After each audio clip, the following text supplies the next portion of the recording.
Pour ne rien manquer, abonnez-vous maintenant. Il est 10h46, vous êtes sur Sud Radio. Tout autre chose maintenant. Nous allons partir, nous partons pour la Corse. Nous partons pour Bastia. Pourquoi Bastia? Nous allons pousser la porte du restaurant de Michael Gillot. Michael Gillot, bonjour. Bonjour, monsieur. D'abord, c'est pas Gillot, c'est Guillot, pardon. C'est Gillot, non, les gens disent Gillot. Ah, on dit Gillot, très bien, ouais. Donc je ne me suis pas trompé. Pas de problème. Mais le restaurant Le Conti, à Bastia, connu, très connu. Alors, plutôt, oui. Oui, je sais. Alors, sur votre carte, il est précisé que chaque carafe d'eau sera facturée 10 centimes d'euros. Cela pour sensibiliser les clients à la sécheresse. C'est bien cela ? C'est ça. Après, il faut rajouter à la fin que, vu qu'on est dans la légalité, il n'y a aucune obligation de faire ce paiement. Voilà. C'est une chose importante. C'est juste... alors, cette idée, elle m'est venue la dernière, c'est quand on a commencé à parler sur la sécheresse, sur la Corse, ça m'embêtait pas de donner des carafes d'eau à des clients qui finissaient leur carafe d'eau. Mais on a énormément de retours de carafes d'eau à moitié pleine ou à moitié vide, on va dire, et celle-là, elle termine ou dans les plantes ou sur le trottoir. Et donc, oui. à un moment, voilà. Donc, c'était ça qui nous mettait un peu en problème. Et puis, le jour où il y a eu ces problèmes, je suis allé dans une grande surface et on m'a demandé de payer à l'euro supérieur pour la facturation pour donner une association. Donc j'ai réfléchi, j'ai dit qu'est-ce qu'on pourrait faire pour faire peut-être la même logique dans la restauration. J'ai pensé que c'était celle-là qui était la mieux. Je ne sais pas si elle est intelligente. Après, je l'ai mise en place, on verra.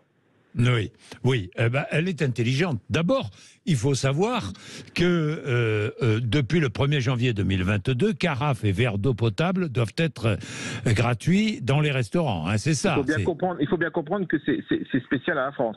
C'est parce qu'on a un pays de gastronomie, donc on a ces règles. Mais par exemple, en Belgique, la carafe d'eau, elle est interdite.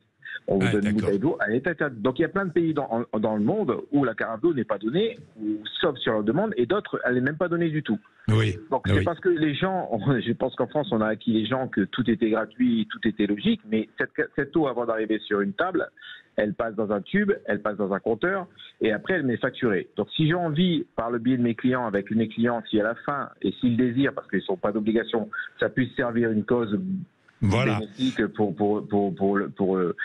les terrains, pourquoi pas?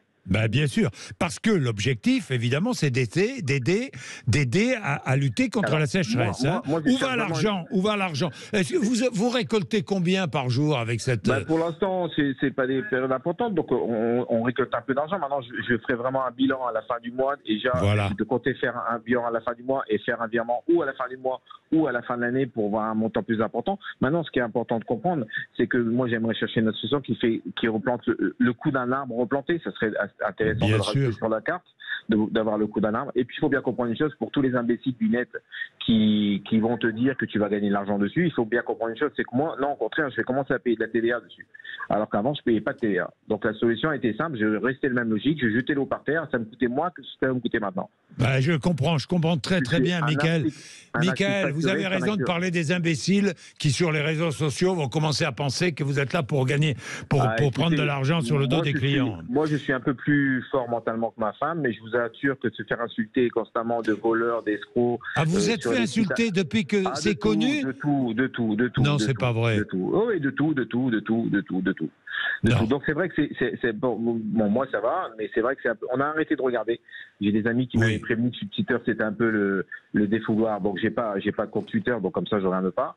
Mais je vous avoue que ça a été difficile. Mais après il y a plein de journalistes qui ont pris la chose à cœur et qui ont essayé d'expliquer. Mais même avec des explications concrètes, il y a toujours des imbéciles qui continuent à ramener.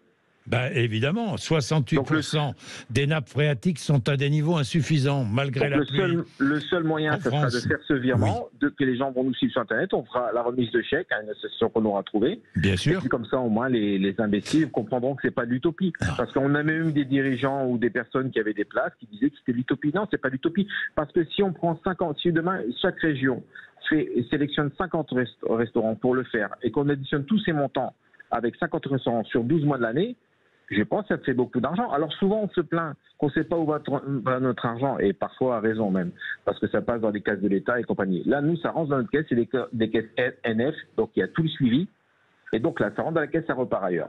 Donc, ça, c'est génial, On saura exactement où ça ira. Maintenant, moi, je suis pas pour mettre en place ça dans tous les restaurants. Mais si on peut faire des rotations pour que ça puisse bénéficier. Pourquoi pas? Il manque de l'argent de partout.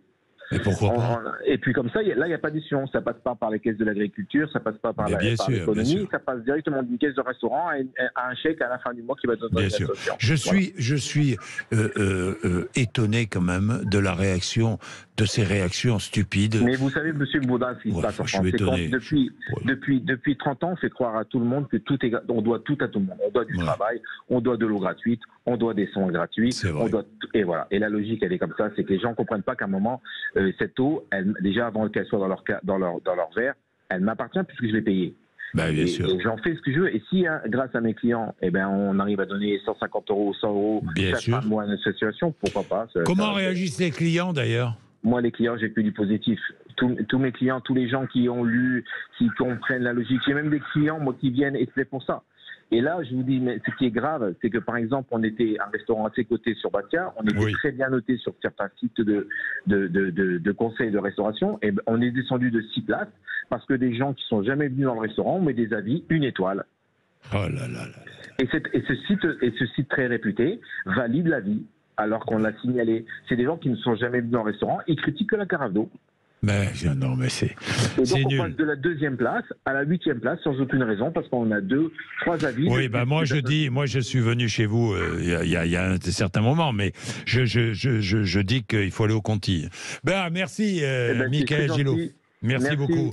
Merci. Et d'ailleurs, tiens, puisqu'on parle de la Corse, en raison des faibles chutes de pluie, depuis le début de l'année 2023, à Brando, c'est une commune de Haute-Corse, le maire a décidé d'interdire la construction de bassins, de piscines et de forages privés à ses 1600 administrés, et d'autres municipalités en Corse pourraient suivre le mouvement, donc terminer, plus de piscines, plus de forages privés, plus de bassins dans certaines communes de Corse, à cause, évidemment, de la sécheresse, qui est un problème majeur, pas qu'en Corse.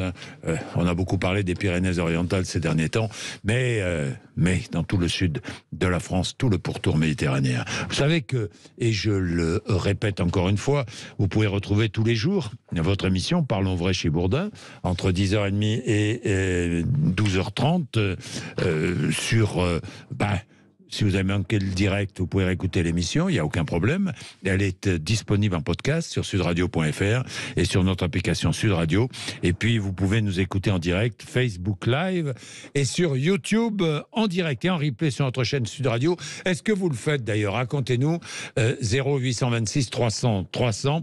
Vous nous dites, on a besoin de votre... on a besoin de votre avis sur l'émission. On a besoin de savoir. Nous allons parler de l'école dans un instant. Faut-il imposer la mixité sociale à l'école privée et faut-il imposer la mixité sociale dans le public également? Quel est l'avantage? La mixité sociale, les parents, est-ce que vous fuyez la mixité sociale? Certains parents, je sais, fuient une forme de mixité sociale parce qu'estiment que le niveau d'enseignement est moins bon dans certaines classes, dans certaines écoles. Vous témoignez, 0826 300 300, ce sera l'objet de notre débat entre 11h et midi sur l'antenne de Sud Radio. Il est 10h55.